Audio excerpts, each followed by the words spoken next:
देखिए, सबसे पहले तो एक बुनियादी बात मैं कर दूं कि जो आइन की रूह से, और ये बिल्कुल जायज डिमांड है पाकिस्तान तहरीक इंसाफ की कि जी 90 दिन के अंदर इंतखाबात हो, क्योंकि आइन के अंदर वो लिखा हुआ है, लिहाजा वो तो बात बहस तलब है नहीं। हाँ, अदालत उसमें कोई अगर तौजीहात पेश की जाती हैं, बताया जाता है कि मसाइल हैं, और अगर वो उस पर मामला हल हो जाता है और कुछ दलाइल के अंदर वजन है, लेकिन उनको सुनना, मेन बात यह है कि उसको सुनेगा कौन।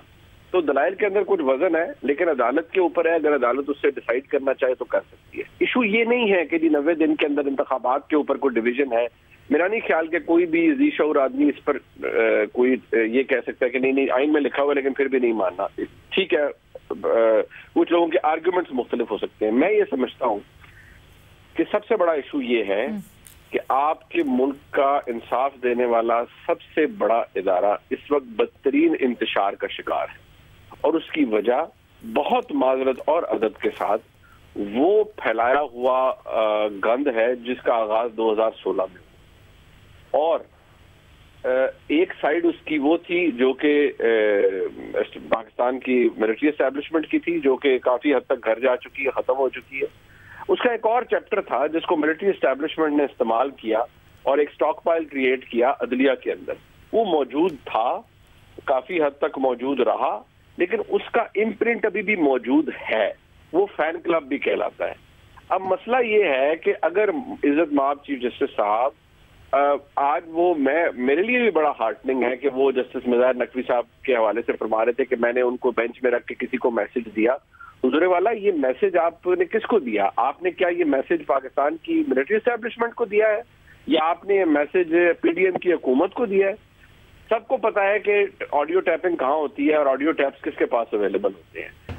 क्या किसी भी जज के खिलाफ अगर कोई सुप्रीम जुडिशल काउंसिल में मामला आता है, काजी फायज ईसा साहब के हवाले से तो किसी के आंख में आंसू नहीं आया, वो तो मामला चला और उन साहब को उनकी एहलिया और बच्चों समेत जो कुछ देखना पड़ा, और वो जो acid recovery so called unit था उसके तहत जो कुछ भी किया गया, सदर ने भी आंखें बंद करके उसमें मोहर लगा दी। उस वक्त तो किसी की आंख से आंसू नहीं झलका।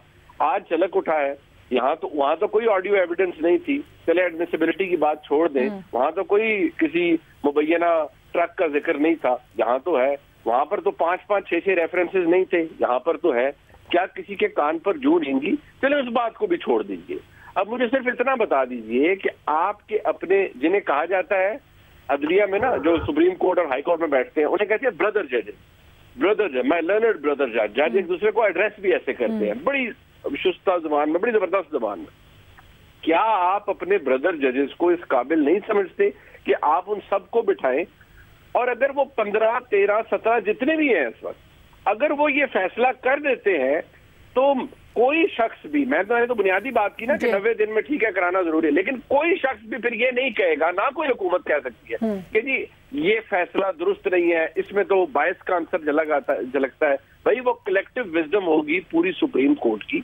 लेकिन मसला यहाँ पर ये है कि ये मैं जाती तौर पर, देखिए चीफ जस्टिस साहब का मनसब है और अल्लाह ताला ने उन्हें इज्जत अता की है, पर मैं उनको बहैसियत एक तालिब इल्म के भी मैं उन्हें जानता हूँ। मुझे बहुत मायूसी होती है कि जो जिस तरह से उमर अता बंदियाल साहब जितने आला पैमाने के वकील थे, जो उनका एग्जेम्पलरी कॉन्डक्ट रहा हाई कोर्ट के अंदर, और जब सुप्रीम कोर्ट में एलिवेट हुए और जब चीफ जस्टिस बने तो हर किसी की यही सोच थी कि शायद बहुत ही जबरदस्त काम होगा। मुझे समझ नहीं आती जाती तौर पर कि मेरे मुल्क के चीफ जस्टिस इस बात से क्यों गुरेजा है कि वो इन लोगों को बिठाएं और हर एक का मुंह बंद कर दें। कि अगर आज ये मुतअद्दिद दफा मुतअद्दिद मामलात पे उनसे सदा की जा चुकी है कि आप फुल कोर्ट बना दें, तो इसमें काहे का प्रॉब्लम है भाई? आप बना दीजिए, सबके मुंह पे टेप लग जाएगी। आप फैसला यही आए जो चीफ जस्टिस साहब फरमा रहे हैं या बाकी जज साहबान की राय, मुमकिन है फैसला यही आ जाए। लेकिन इस बात से जब वो गुरेजा होते हैं तो फिर हर किसी को मौका मिलता है कि इस चीज के पीछे मेथड क्या है। ये जो हम ख्याल बेंच खास तरह के केसेस, खास तरह के बेंचेस के सामने लाना। कल जो पाशा साहब है पाकिस्तान बार काउंसिल के बड़े सीनियर वकील है, उन्होंने कहा जी 73 केसेस के अंदर जनाब जस्टिस इजाजुल हसन साहब तशरीफ फरमाते और सिर्फ 3 केसेस काजी फायज ईसा साहब को दिए गए। सवाल पूछा जाता है क्यों? ये तफरीक क्यों? अगर ये बात दुरुस्त है तो फिर ये तफरीक क्यों? ठीक है। अच्छा मुझे बताएं मुनीब, जैसे भट्टी साहब कह रहे थे उन्होंने सुना है या उनका तज्जिया है कि आने वाले दिनों में शायद फुल कोर्ट भी बन जाए और मामलात शायद सॉल्व हो जाएंगे कि वो इसके ऊपर हतमी नहीं दे सकते राय।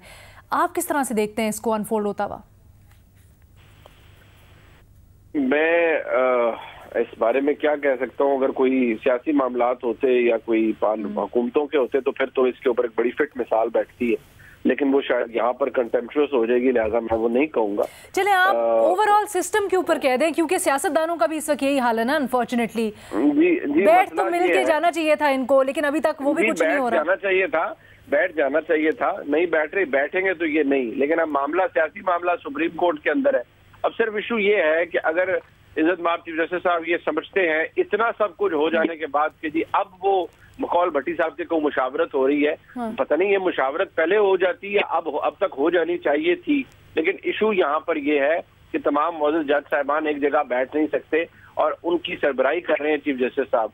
अगर वो उन्हें बिठा लेते हैं, सब बैठ जाते हैं, बड़ी अच्छी बात है, कलेक्टिव विजडम से फैसला आ जाएगा। बेशक उसकी रेशो इक्वल ना भी हो, यूनानिमस ना भी आए, लेकिन एटलीस्ट कोई फैसला तो आएगा, वो पता तो चलेगा। वो बुरी बात नहीं है अगर इख्तिलाफी नोट आता है। No, that is not something which is harmful for the country. The issue is when the honourable जजेस फेल टू सिट टुगेदर और apply collective wisdom, when they fail to do so, particularly अगर उनको chief justice साहब stair नहीं कर पाते उस जगह पर, दिस इज द इशू। बाकी इस बातें सानवी है कि क्या फैसला आएगा, वो तो बात की बात है ना। आप चीफ जस्टिस साहब से मेरा बल्कि पाकिस्तानी ये इस्तफसार भी है, इस्तदलाल भी है, हुजूर वाला आप बनाइए फुल बेंच और बिठाइए सबको, आ जाएगी कलेक्टिव विजडम सामने, कोई नहीं बोलेगा, फिर कोई ये तो नहीं कह सकेगा। ठीक है।